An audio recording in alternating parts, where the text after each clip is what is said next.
Tesla is king. No, he's not. There's a new player in town, Nikola, after Nikola Tesla, the guy who was involved with AC current back in the day, Thomas Edison. You know, history buff, blah, blah, blah, blah, blah.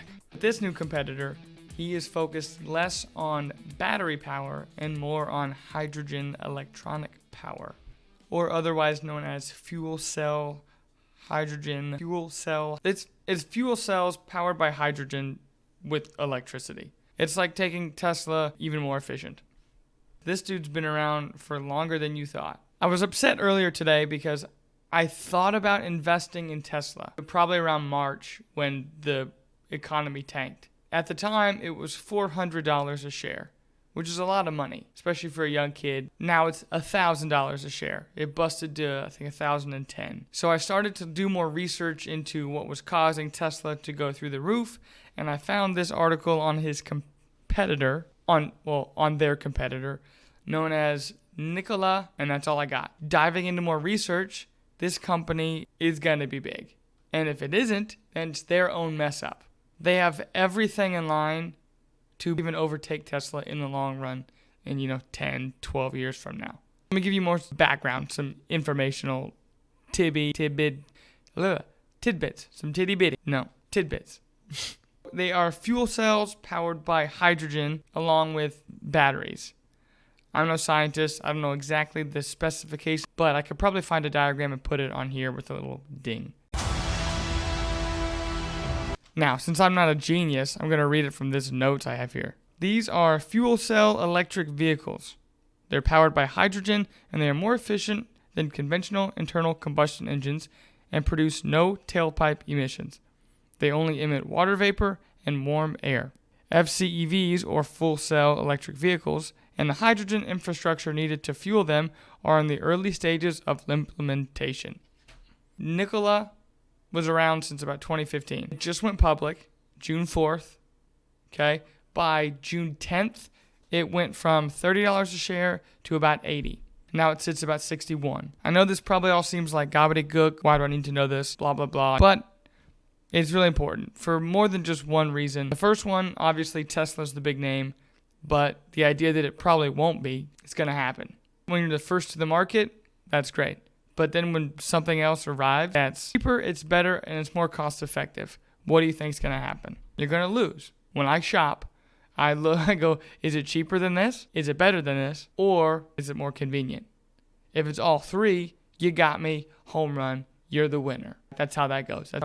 That's how competition between companies go. Now, this company has one of the strongest starts to a company, especially with this dude's story, the CEO, Trevor Milton. When he was young, his mother died of cancer. That's a hard struggle already. Then this dude, he made a company. Before Amazon, before eBay, before any of this stuff, he made an e-commerce company called UPillar. Back then, it was ahead of the game, way ahead of the curve. Needless to say, that company, the capital dried up, it didn't work, he lost everything. Quote, I'm going to read it because it's from him specifically. He said, "We had to let everyone go. All the hardworking people who believed in my vision, my company, and me personally lost everything. I lost everything I had to his name, including family, money, and everything else he used to start the business. He had zero. So he lost. But he didn't take it and just sit there. He said, okay, I did it once. I know what to do. I know the mistakes. I'm going to do it again," which led to the company D-Hybrid. D-Hybrid was a company that was doing this hydrogen fuel technology, but the market wasn't ready for it and slowly started to lose its capital. But then they had a buyer, $100 million, who said, hey, I like what you're doing. Let me get in on this. Here's $100 million. Turns out those losers were stealing the ideas, his thoughts, everything. Everything he was putting back into this company, they were taking. Oh, yep, that, mine. They got rid of that investor, changed the name to D-Hybrid Systems. Later on down the road, Trevor was able to find people who were like-minded like him, who thought just like him, and could build a company that he believed in just as much as they did. Around this time, hydrogen prices just went down. It was just, he calls it the perfect storm, and his revenue grew based on the idea. That gets to us here kind of in a short, quickie type scenario. Everything his company is going to do for this field that Elon Musk has started is going to be way better, way more efficient. Everything's set in front of him. And this dude, I know, when I heard the story of the CEO of Trevor Milton, I was like, this isn't going anywhere. This guy is not going to give up. He knows exactly what he's going to bring to the table, and he knows exactly how much he's worth and how far he's come. And not only does a CEO who does that instill confidence in me as someone who wants to put my money into that company, but it also just instills in me a sense of purpose for myself.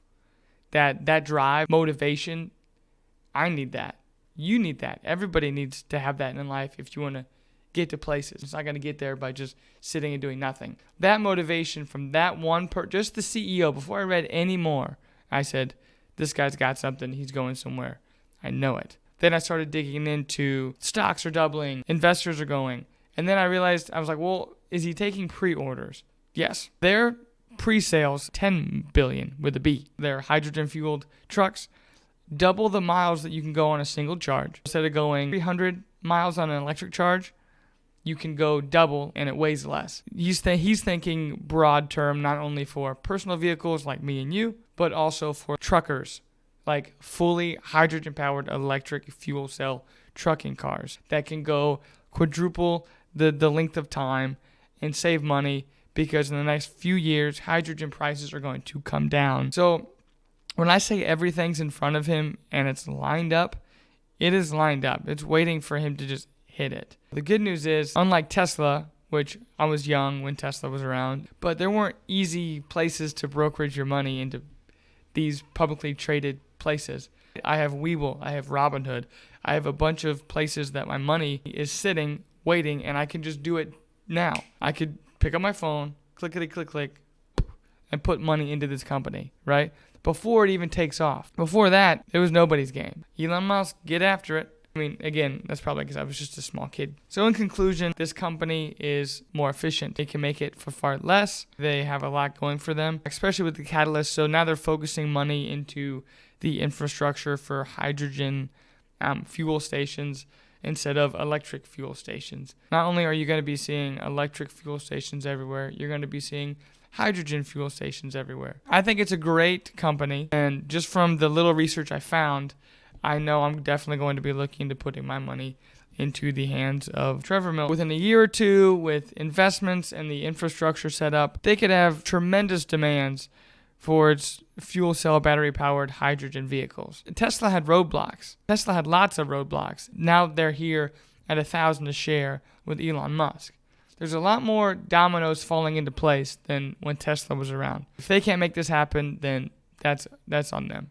I would love to see Nikola cars driving around, Nikola trucking cars driving around. I'm looking forward to it, and I hope you are too. Do your research, obviously, before you do anything with money.